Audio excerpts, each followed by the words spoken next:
Hi hello friends, welcome back to media talks. நான் உங்கள் Mounika. காவேரியோட fans வந்து பார்த்திங்கன்னா சாரதாமாவை வச்சு செஞ்சிட்ருக்காங்க. ட்ரோல்ஸ் மூலயமா வேறு லெவலில் இருந்துச்சு. அது ஃபன்னாக இருந்துச்சு. அதை பார்க்கும்போது எந்த அளவுக்கு வந்து அவங்க வெறித்தனமாக வந்து கோவப்பட்டிருப்பாங்கன்னு மட்டும் நல்லா கிளியராக புரியுது. என்ன விஷயம்னு சொல்லி ஃபுல்லாக பார்க்கலாம். அதுக்கு முன்னாடி இந்த ஃபோட்டோஸ் எல்லாமே நம்ம காவேரி தான் ஷேர் பண்ணியிருந்தாங்க.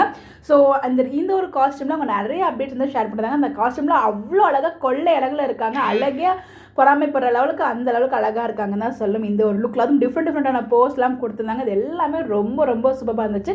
அந்த ஃபோட்டோஸும் இங்கே ஷேர் பண்ணியிருந்தேன்.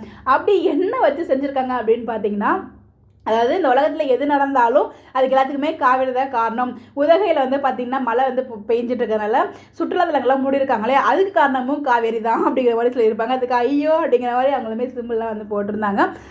நேரத்தில் மும்பையில் 10 சென்டிமீட்டர் மழை வந்து பதிவாயிருக்கு அப்படின்னு சொல்லுவாங்க. அதுக்கும் எல்லா காவேரியால் தான். அந்த டைலாக் சொல்லுவாங்க இல்லையா, காவேரி அம்மா, அந்த டைலாக் எல்லாத்துக்கும் அது பின்னாடி ஃப்ளாஷ் நியூஸாக போட்டு எல்லா காவேரியால் தான் அப்படிங்கிற மாதிரி வந்து சொல்லிட்டு இருக்க மாதிரி காமிச்சிருப்பாங்க.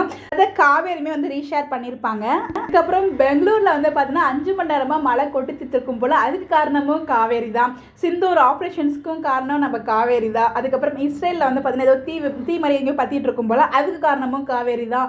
ஸோ வேர்ல்டு வார் 3க்கு காரணமும் காவேரி தான் அப்படின்னு சொல்லிட்டு இந்த உலகத்தில் மூல முக்கூட்டில் எந்த இடத்துல எந்த பிரச்சனைனாலும் அது காரணம் காவேரி தான் அப்படிங்கிற மாதிரி அவங்க அம்மா சொல்ல அந்த டைலாக் வந்து போட்டிருந்தாங்க. அதாவது அந்த சீரியலில் என்ன நடந்தாலும் அவங்க பாட்டுக்கு அவங்க வேலையை பார்த்துட்டு இருக்காங்க. யாரையுமே டிஸ்டர்ப் பண்ணாமல் அந்த அப்பளம் பிஸ்னஸை எப்படி வந்து அகைன் க்ரோ பண்ணணும்னு சொல்லிட்டு தான் போயிருக்காங்க.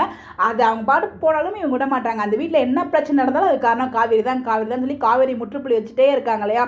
ஸோ அதுக்கு ஏற்ற மாதிரி அந்த சீன் நமக்குமே செம கடுப்பாக இருந்துச்சு. அதுதான் வந்து ட்ரோல் பண்ணி வீடியோவாக போட்டிருந்தாங்க. அது பார்க்கும்போதே ரொம்ப நல்லா இருந்துச்சு. உள்ளுக்குள்ள குதுக்கலமாக இருக்கும் இல்லையா, அந்த மாதிரி இருந்துச்சு. ஸோ எத்தனை பேர் பார்த்தீங்க, நீங்கள் என்ன நினைக்கிறீங்கன்னு உங்களோட பாயிண்ட் ஆஃப் வியூ மறக்காமல் கமெண்ட்டில் ஷேர் பண்ணுங்கள். அண்ட் காவேரி இந்த ஒரு லுக்கில் எப்படி இருக்காங்க இந்த ஒரு காஸ்டியூம்லங்களும் உங்களோட பாயிண்ட் ஆஃப் வியூ கமெண்ட்டில் சொல்லுங்கள். இந்த மாதிரி அப்டேட் தெரிஞ்சுக்க நம்மளோட சேனலை ஃபாலோ பண்ணிக்கோங்க. Bye bye.